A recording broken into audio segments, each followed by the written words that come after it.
All right, so the latest episode of The Walking Dead: The Ones Who Live takes place primarily in like a smart condo. Somehow, after Rick and Michonne jump out of this helicopter, well, really Michonne pulls him out. They land in the water. I don't know if it's a lake or an ocean. I'm assuming. I guess it must be like the Great Lakes, just given where they've been traveling. But they find themselves in this, I guess, in a city, and just happen to find a building with a smart condo. They don't really show how they get to this condo, but it's all decked out. It has working lights, smart thermometer, a Roomba. Got some funny. The Roomba was my favorite character in this episode. It's sort of like almost like a dream, and I can dig it. Like it works for a set piece, like this. Wow, we found this. It's like a unicorn, right? How did we found this amazing place? How does a place like this still exist in the apocalypse? And they go into some detail about the people who are running it. But anyways, by the end of it, it's of course in rubble, because wherever our heroes go, rubble. Doesn't matter how nice the place is or how good or bad the people who live or used to live there were.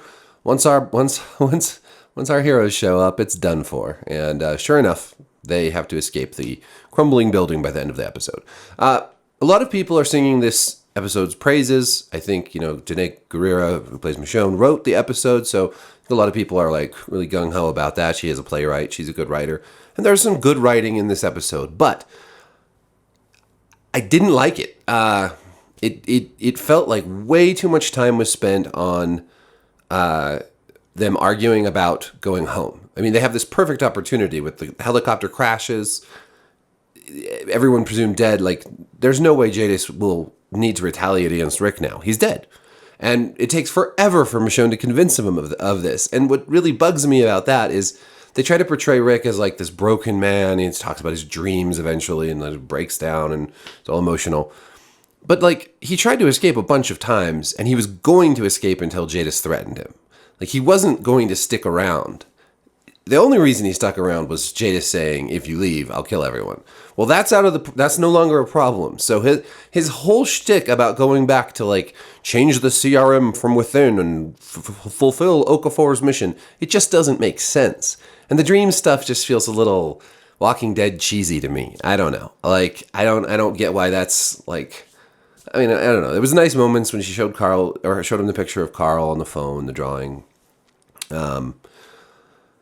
They had sex.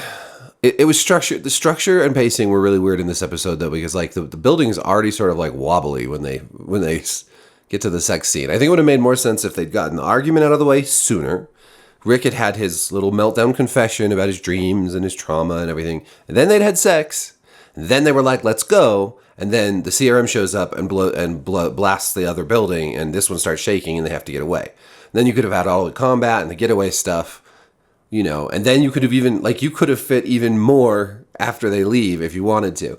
But as it stands, the way this episode was structured is like they have argument. She's going to leave.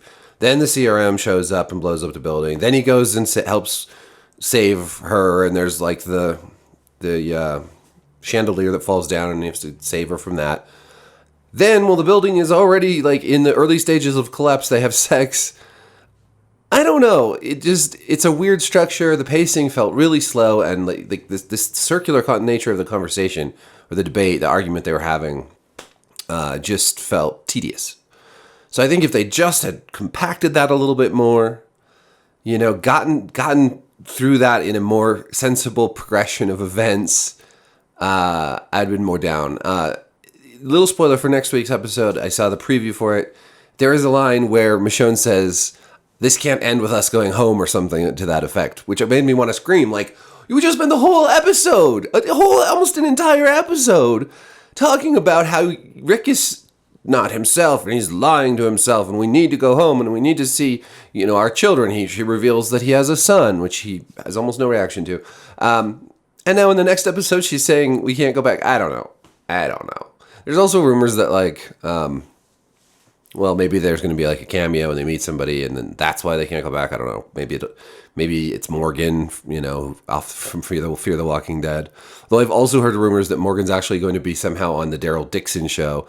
I don't know. Overall, I thought that this episode did hit some decent emotional beats. I think the actors did a fine job, especially Guerrera. I think she's great as Michonne. I feel like Lincoln's a little rusty as Rick. And then sort of big picture, why, just aside from like what I found it to be a somewhat tedious episode, other than the Roomba, who was full of personality. But I think bigger picture, like what's bugging me about this show is just that Rick and Michonne should have been in The Walking Dead. They shouldn't have left. They should have seen it through. The actor should not have quit. They should have seen it through. They should have made some kind of deal with AMC to wrap it up, because they should have been there at the end of the main show. And this feels like tacked on, too little, too late. Even though overall I do think it's been higher quality in general than what we got in The Walking Dead. I just feel like we really should have had the main characters of the show all end up together at the end of the show. Whether or not, I don't know. In retrospect, like how can that's... There's only so much you can do with a criticism like that, but it just doesn't really feel like they've earned this, in my opinion. So, what do you think? What did you think of this episode? Let me know in the comments, and all the like, subscribe, hit the notification bell stuff, yada yada yada. I appreciate you guys. Thank you for watching. Peace.